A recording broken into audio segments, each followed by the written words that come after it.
Hi అండి.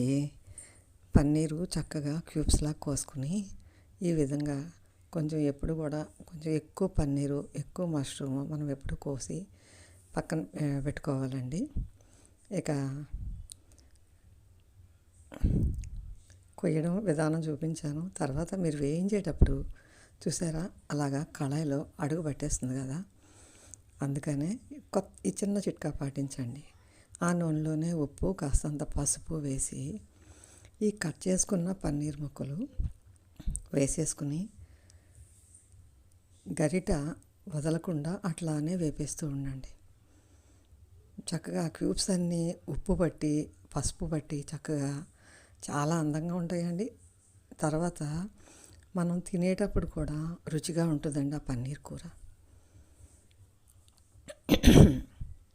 మీరు ఎప్పుడైనా ఒకసారి అలా ట్రై చేయండి.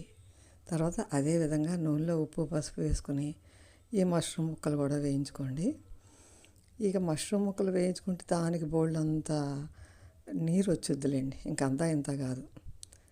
ఆ నీరంతా ఇంకిపోయాక చక్కగా ఇప్పుడు అసలే గ్యాసు తక్కువ వాడుకోవాలనుకునేటప్పుడు మనం ఇలాంటప్పుడు కొన్ని కూరగాయలు ఒకేసారి వేయించుకొని చక్కగా మూత పెట్టి ఫ్రిడ్జ్లో పెట్టేసుకొని మనకు ఎంత కావాలంటే అంత కొద్ది కొద్దిగా వాడుకోండి.